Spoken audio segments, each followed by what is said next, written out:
Hello commerce graduates, welcome back to the channel. So guys, जैसा कि आपको पता है, हम आपके syllabus subject business organisation and management को कवर कर रहे हैं। राइट, सो इस पार्ट में हम नेक्स्ट टॉपिक को डिस्कस करने वाले हैं। सबसे पहले वाले पार्ट जिसने भी नहीं देखे हैं, प्लीज चैनल की प्लेलिस्ट में आकर से चेकआउट करेंगे। मैराथन भी मिल जाएंगी जहाँ पे आपका काफ़ी यूनिट जो है वो एक एक ही शॉर्ट में कवर है। सो उसको देखेंगे। टेलीग्राम इंस्टाग्राम में ज्वाइन कर सकते हैं। टेलीग्राम ग्रुप है commerce group SWNT। So without any further delay, let's start this video. So now guys, in this part we are going to discuss this topic, that is controlling techniques. Controlling techniques से पहले controlling का जो भी topic हमने cover किए हैं, जाके playlist में उसे चेकआउट जरूर करो, ठीक है। कंट्रोलिंग टेक्निक आपका इंपॉर्टेंट टॉपिक है, वो भी हम देख लेते हैं कि कंट्रोलिंग टेक्निक्स क्या हैं। चीज़ों को कंट्रोल करने के लिए कौन कौन से टूल्स मेथड आप यूज कर सकते हो, वही है बेसिकली आपकी कंट्रोलिंग टेक्निक, जो ये इंश्योर करेगा कि जो परफॉर्मेंस हुई है वो आपकी जो भी स्टैंडर्ड सेट थे उसी के अकॉर्डिंग हुई है। तो पहला है आपका बजटरी कंट्रोल।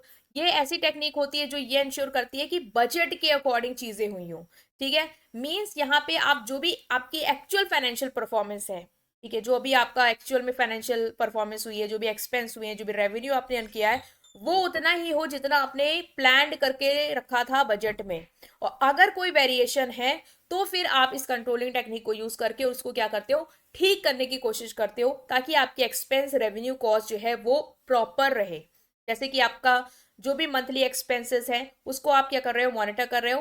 क्यों मॉनिटर करो? ताकि आप ये इंश्योर कर पाओ कि जो मंथली बजट आपने बनाया था उसी के अकॉर्डिंग आपके जो भी एक्सपेंस है, रेवेन्यू है, कॉस्ट है, वो इनकर्ड हुई हो। तो पहला है बजटरी कंट्रोल। नेक्स्ट है स्टैटिस्टिकल कंट्रोल। ये स्टैटिस्टिकल मेथड या टेक्निक यूज करती है, ठीक है। इसके अंदर आप ऐसे मेथड और टेक्निक यूज करते हो जो स्टैटिस्टिकल होते हैं, ताकि आप चीजों को क्या कर पाओ, कंट्रोल कर पाओ, मॉनिटर कर पाओ, और ये इंश्योर कर पाओ कि जो भी स्टैंडर्ड है उसी के अकॉर्डिंग आपकी परफॉर्मेंस हुई है। लाइक यहाँ पे स्टैटिस्टिकल कंट्रोल के अंदर बहुत सारे स्टैटिस्टिकल मेथड होते हैं, जैसे कि कंट्रोल चार्ट्स होते हैं।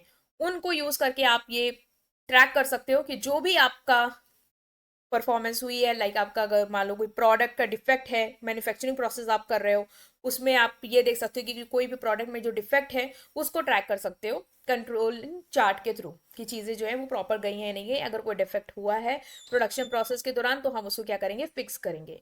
नेक्स्ट है break even analysis. Break even analysis एक ऐसी टेक्निक है जो हेल्प करती है आपको ये डिटरमाइन करने में कि जो लेवल ऑफ सेल आपको चाहिए थी, ठीक है, ताकि आप फिक्स्ड और वेरिएबल कॉस्ट को कवर कर पाओ, वो उतनी है या नहीं। राइट, आपने जैसे कि सेल करी तो आपको इतना बेचना है, इतना रेवेन्यू अर्न करना है, जिससे आपके जो भी फिक्स्ड खर्चे हैं या जो आपके डेली वेरिएबल खर्चे हैं वो आप पूरा कर पाओ, ठीक है। ऐसा नहीं कि लॉस में हो, इतनी सेल हो ही नहीं रही है और खर्चे आपके ज्यादा हैं, मतलब एक ब्रेक इवन पे हो, उतना प्रॉफिट है आपका, जिससे आपके जो भी एक्सपेंसेस है, रेवेन्यू है, वो क्या हो रहा है, मैच हो रहा है। So it is use to assess the profitability and financial health of business और प्रोजेक्ट। ये आपका हेल्प करता है ब्रेक इवन एनालिसिस, ये फाइंड आउट करने में कि आपके जो भी बिजनेस है या जो भी प्रोजेक्ट है उसकी फाइनेंशियल हेल्थ कैसी है और प्रॉफिट में हो या नहीं। एक कंपनी ब्रेक इवन एनालिसिस को यूज कर सकती है ये डिसाइड करने के लिए कि हमें कम से कम इतना तो सेल करना है, ताकि हम अपनी जो मिनिमम रिक्वायरमेंट है, हमारी जो खर्चे हैं, जो कॉस्ट है, उसको पूरा कर पाए। नेक्स्ट है financial ratios. Financial ratios basically ratios होते हैं जो आपको हेल्प करते हैं आपकी फाइनेंशियल परफॉर्मेंस ऑर्गेनाइजेशन की, उसको चेक करने के लिए कि आपकी फाइनेंशियल परफॉर्मेंस कैसी है, आप फाइनेंशियली स्ट्रांग हो, वीक हो, वो आपको हेल्प करते हैं। ये रेशियोज कैलकुलेशन होती है इसमें, वो आपको हेल्प करते हैं ये फाइंड आउट करने में।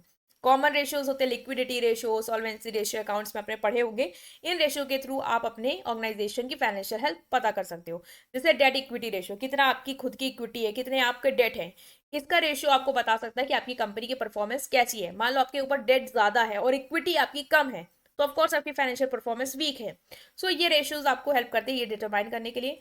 एमबीओ मैनेजमेंट बाय ऑब्जेक्टिव, ये इन्वॉल्व करता है कि आप ऐसे ऑब्जेक्टिव सेट करो जो क्या हो, स्पेसिफिक हो, मेजरेबल हो, ठीक है, स्पेसिफिक हो, मेजरेबल हो, ताकि आपको पता हो कि क्या एग्जैक्टली करना है और मेजर कर पाओ कि वैसे जो भी ऑब्जेक्टिव आपने सेट किए हैं वो क्या आप अचीव कर पाए हो या नहीं कर पाए हो। इससे क्या होगा, आप अपने ऑर्गेनाइजेशन के गोल्स को इन ऑब्जेक्टिव्स के थ्रू अचीव कर पाओगे। सो ये बेसिकली आपको हेल्प करता है अपनी परफॉर्मेंस को इवेल्युएट करने में ऑन द बेसिस ऑफ जो भी ऑब्जेक्टिव आपने सेट किए हैं। अगर एक मैनेजर है, उसने क्लियरली सेल टारगेट आपका सेट कर रखा है टीम के लिए कि हमारा सेल ऑब्जेक्टिव इतना है, तो वो देख सकता है इसके थ्रू, इन ऑब्जेक्टिव को सेट करके थ्रू कि उसने क्या वही चीज एग्जैक्टली अचीव कर पाया है या नहीं कर पाया है। नहीं कर पाया, so of course they will take action to achieve that. Next is performance appraisal. Basically performance का अप्रेजल करते हो, जो भी आपकी टीम की परफॉर्मेंस है उसको देखते हो कि क्या वो जो हमने सेट किया था स्टैंडर्ड्स के अकॉर्डिंग है या नहीं। मान लो आपकी जो टीम है उसकी परफॉर्मेंस जो है वो मान लो आपने सोची थी कि 10 on 10 होगी, बट वो 10 on 9 है, तो आप देखोगे कि क्यों ऐसा हो रहा है, क्या हम कर सकते हैं जिससे हम इसको ठीक कर पाए। ठीक है, एक ऑर्गेनाइजेशन में जैसे कि सालाना अपनी परफॉर्मेंस देखी जाती है एम्प्लॉयज़ की कि वो कैसा काम कर रहे हैं। अगर उनको लग रहा है कि एम्प्लॉयज़ जो है वो वेल एंड गुड कर रहे हैं, अच्छा कर रहे हैं, तो कोई दिक्कत नहीं। बट अगर उनको लग रहा है कि एम्प्लॉयज़ जो है वो उतना अच्छा बेस्ट नहीं दे रहे हैं, उनकी परफॉर्मेंस गिरी है, तो वहाँ पे हम एक्शन लेंगे उनको ठीक करने के लिए। वेरिएंस एनालिसिस, बेसिकली वेरिएंस क्या है कि यहाँ पे हम जो भी एक्चुअल परफॉर्मेंस है उसको स्टैंडर्ड परफॉर्मेंस से क्या करते हैं, कंपेयर करते हैं, ताकि हम जो भी वेरिएंस है, जो भी डिफरेंस है, जो आ रहा है, फर्क आ रहा है, उसको एनालाइज कर पाए। और एक बार वो फर्क हमें पता चल जाएगा तो हम क्या करेंगे, एक्शंस लेंगे जिससे हम उसको ठीक करेंगे। तो ये भी आप यूज कर सकते हो टूल, फाइंड आउट करने के लिए क्या आपका गैप है और इस गैप को ठीक करने के लिए क्या एक्शन ले सकते हैं। जैसे कि एक कंपनी अपनी एक्चुअल सेल को कंपेयर करेगी उस सेल से जो उसने फोरकास्ट की थी कि इतनी सेल होनी है, लाइक मंथली उसने सोचा था कि 10 लाख होनी है, बट देखिए एक्चुअल सेल जो है वो 8 लाख है। तो देखिए कि क्या रीजन है, क्यों डिफरेंस है, या मान लो ज्यादा है तो क्या हो गया कि इससे ज्यादा हो गई, जितनी सोची उससे ज्यादा हो गई। So now let's take a quiz test कि which of the following controlling technique involve comparing actual financial performance against budgeted figures. कौन सी कंट्रोलिंग टेक्निक हमें हेल्प करती है कि हमारे जो एक्चुअल फाइनेंशियल परफॉर्मेंस है उसको हम कंपेयर करें जो भी हमने फिक्स्ड की थी कि ये परफॉर्मेंस होगी उससे। Statistical control, budgetary control, break even analysis या financial ratios. So break even analysis क्या होता है, बेसिकली कि आपका उतना सेल हो जितने आपके फिक्स्ड और वेरिएबल खर्चे हो।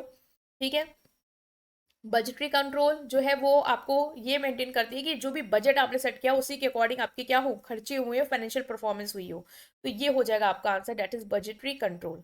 विच controlling technique use statistical method like control chart to monitor process. ये हमने देखा था सबसे पहले में ही, पहले दूसरे में देखा था कि कंट्रोल चार्ट्स का यूज करते हैं हम अपनी पर प्रोसेस को मॉनिटर करने के लिए। ये कौन सी टेक्निक है, तो ये है आपका स्टैटिस्टिकल कंट्रोल, क्योंकि हमने इसी में पढ़ा था कि कंट्रोल चार्ट्स वगैरह होते हैं जो हम यूज करते हैं। Which technique help in determining the minimum sale required to cover both fixed and variable cost. तो ये तो वेरी इजी है, ब्रेक इवन एनालिसिस की मिनिमम इतनी सेल करनी है ताकि हमारे फिक्स्ड और वेरिएबल कॉस्ट जो है वो कवर हो जाए। विच of the following technique evaluate financial performance using ratios, ratios को यूज करके of course financial ratios. Which technique involves setting specific measurable objective for employees and aligning them with goals? So of course management by objective MBO, जहाँ पे हम specific और measurable objective set करते हैं।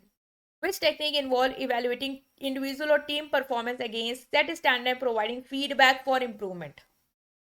ऐसी technique जहां पे हम जो परफॉर्मेंस है टीम की या इंडिविजुअल की उसको क्या करते हैं, इवेलुएट करते हैं कि क्या है और क्या वो स्टैंडर्ड के अकॉर्डिंग है या नहीं है, तो ठीक, नहीं है तो क्या हम करें जिससे हम उसको इम्प्रूव कर पाए। तो this is performance appraisal technique. Which of the following technique used to track performance from four perspective: financial, customer, internal process and learning and growth? तो ये बताने कौन सी टेक्निक है जो ट्रैक करती है परफॉर्मेंस को चार पर्सपेक्टिव से, कि फाइनेंशियल पर्सपेक्टिव से भी हमारी परफॉर्मेंस सही हो, कस्टमर से भी, इंटरनल से भी और लर्निंग एंड ग्रोथ से भी। तो ये जो है वो हमने अभी तक ऐसा थ्योरी में नहीं देखा, बट इसका नाम आप क्या रखना है, it is balanced score card.